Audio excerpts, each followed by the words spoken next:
People my age are sometimes heard to say, I may be old, but at least I got to hear all the really good bands.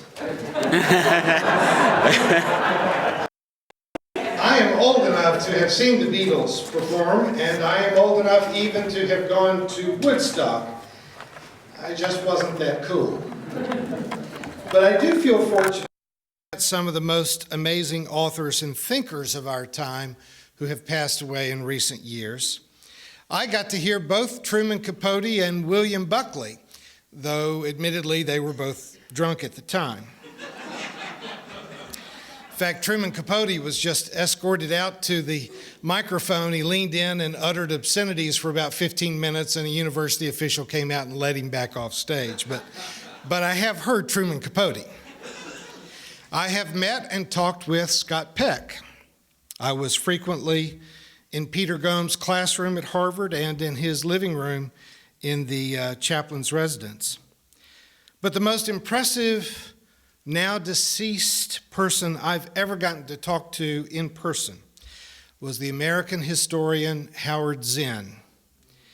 I honestly believe that it was an administrator's mistake when MSU first invited Zinn to speak here in 2003. A grad student arranged the visit, and I don't think the administration knew who he was, or someone as radical as Zinn would have never been invited to speak there. But there were people at Drury who heard him speak at MSU and arranged to have him come speak in a more intimate group at Drury where I had a chance to talk to him. And finally, in 2004, when I was a visiting fellow at Harvard, I got to meet and hear him one last time.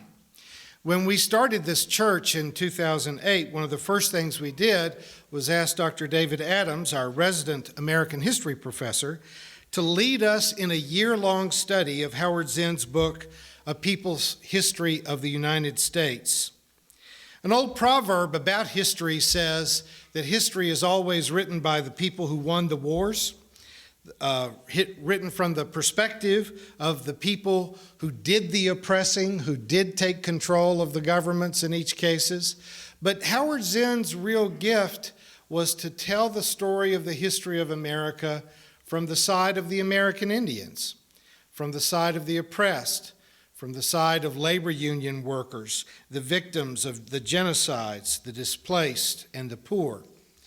His work, in my eyes, is especially important because he shows us how often the most horrible things that have ever happened have been allowed to happen because people of conscience were not organized.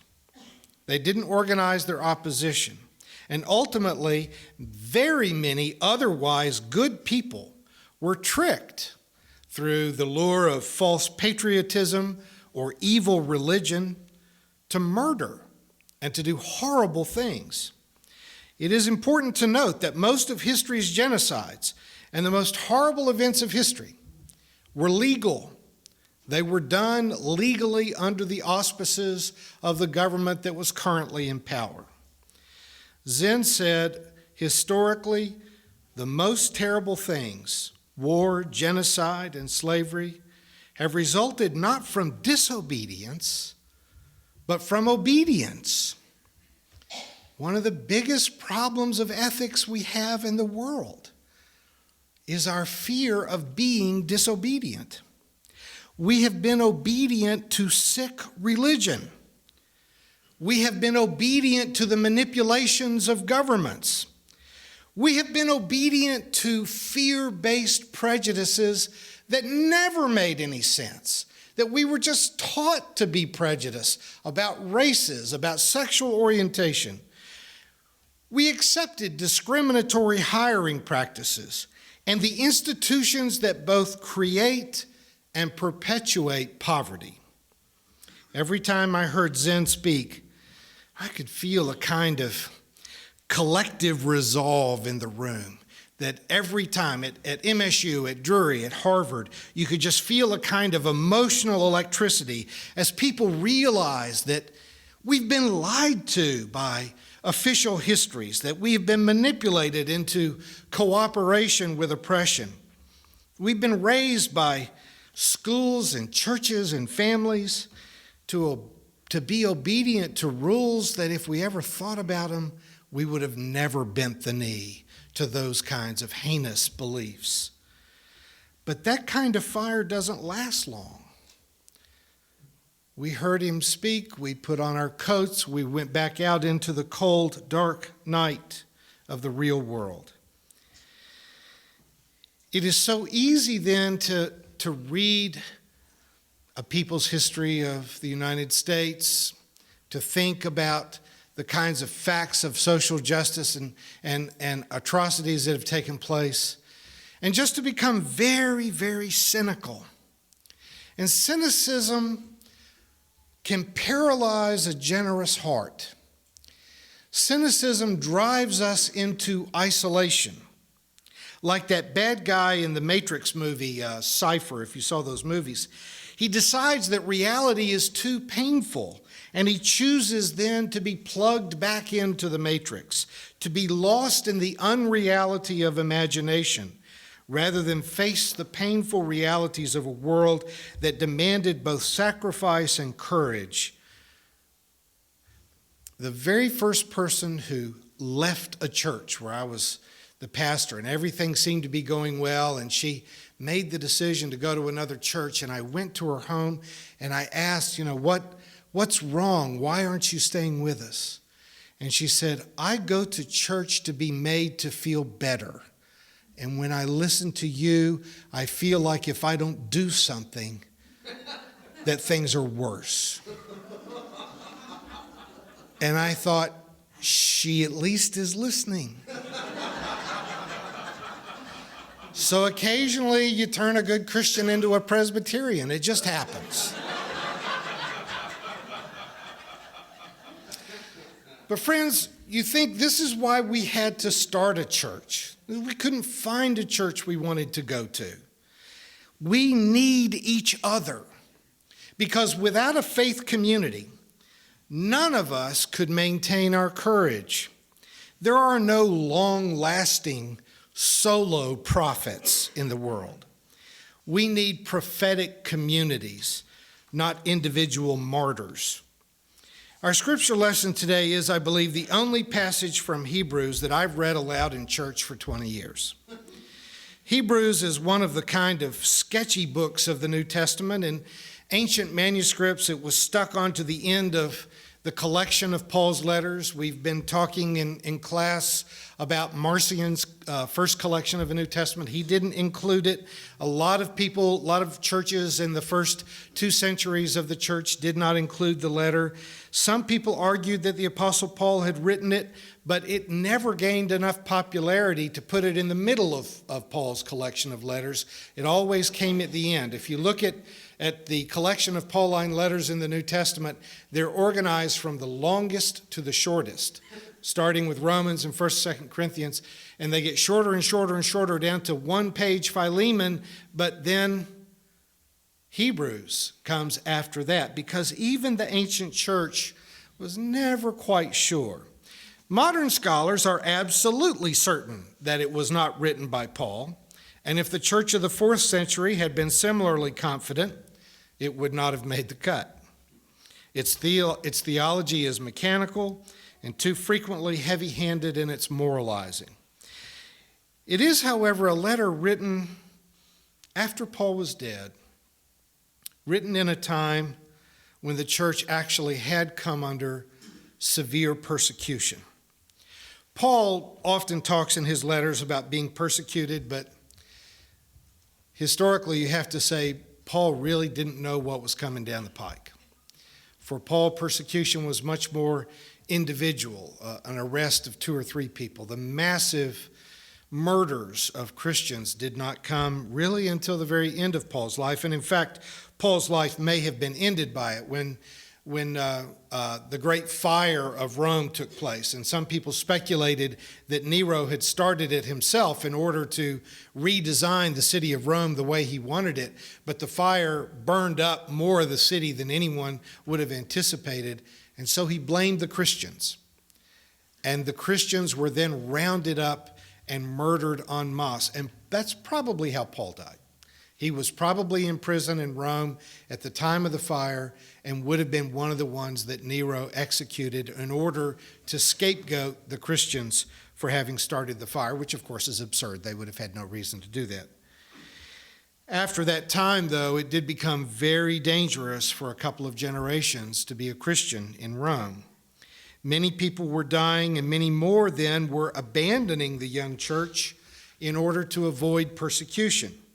We have a late first century letter from the Roman governor Pliny the Younger, who wrote to Emperor Trajan to ask for some guidance in the persecution of Christians. Trajan had ordered that the Christians should be found and punished. But he asks Emperor Trajan, what are we to do with those who are no longer Christian? For many say they haven't been Christian for years.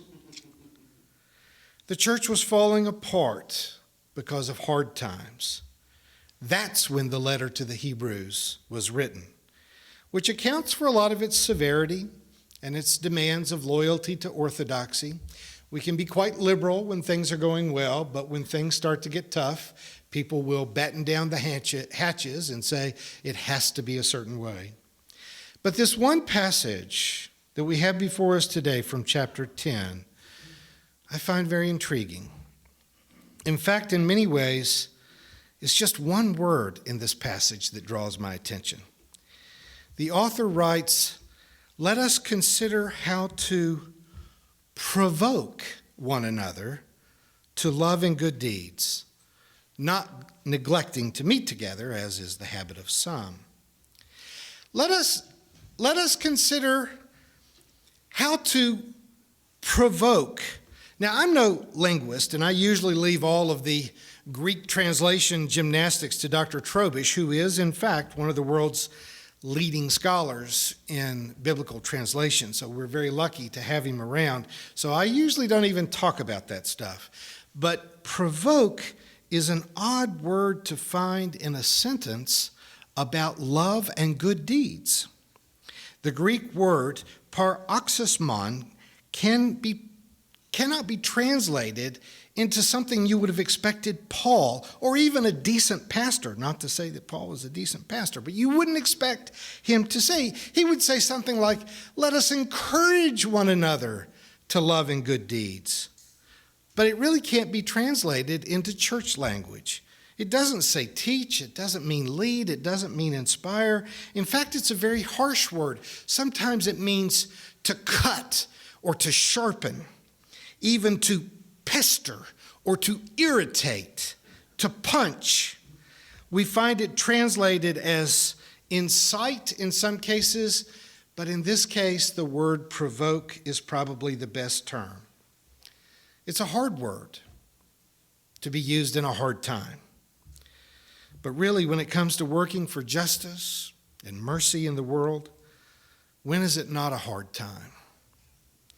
One of the very real dangers in offering our messages on YouTube and iTunes is that we immediately find some of our own congregation members find it a lot easier just to stay home, pick it up on Sunday afternoon after a late sleep in, and be able to watch the sermon in their pajamas.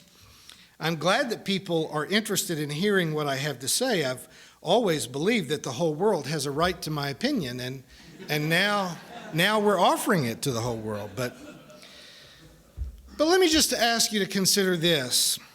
What if on that fateful day in August in 1963, when Martin Luther King Jr. stood on the steps of the Lincoln Memorial and delivered his famous "I Have a Dream" speech, what if instead of 200,000 people crowding around to hear him, it had only been a few dozen and everyone else decided to wait and watch it on TV that night? Black Americans sitting in their homes knew what racism was. They knew what the apartheid of segregated schools was all about. They understood the insult of coloreds-only water fountains and restrooms. They knew they didn't generally need to be educated about the facts. It wasn't that they just needed to hear the speech and watch it on TV. It was that they needed each other. The real gift of Martin Luther King was not only in his brilliant writing and preaching, but the fact that he was able to mobilize thousands of people to come out of their homes and to march with him visibly, courageously, and to provoke one another into action. I'm grateful for the thousands of listeners we've gained around the globe, but I implore you, I encourage you who listen in on the internet. In fact, I would like to incite you. I would like to provoke you into finding your own tribe in the town where you live.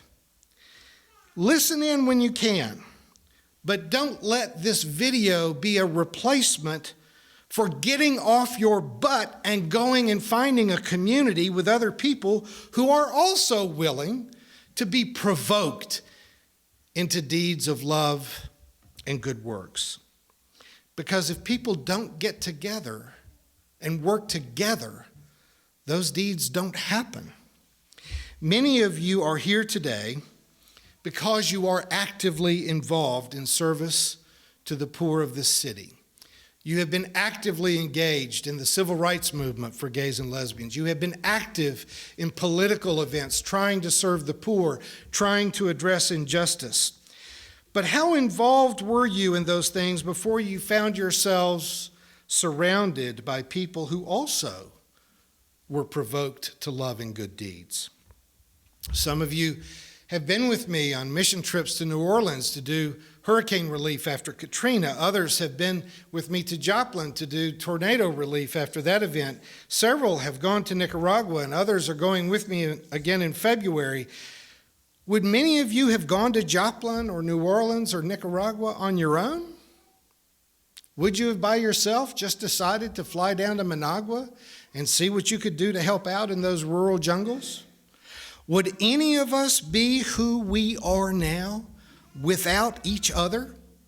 Without the way that our community encourages us, teaches us, sets an example for us, sometimes irritates us, sometimes provokes us into being more open-minded than we were before, which leads to being more open-hearted and more open-handed. The whole world seems to expect churches to just be passive gatherings of nice people who wouldn't swat a fly.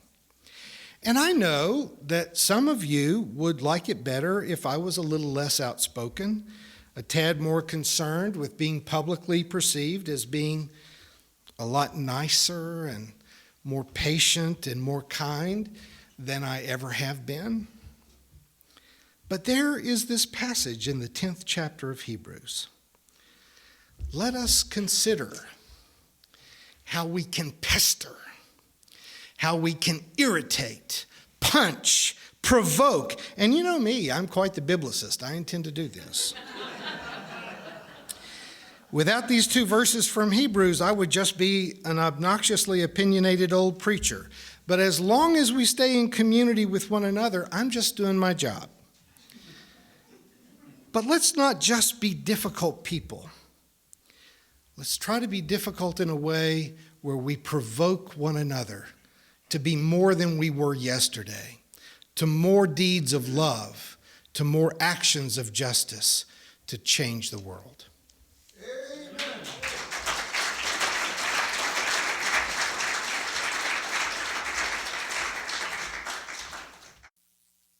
You've been watching a progressive Christian video from the Community Christian Church of Springfield, Missouri. We encourage our viewers to donate to our efforts in feeding the homeless and hungry of our community. Write to us at reverenddray@aol.com for more information.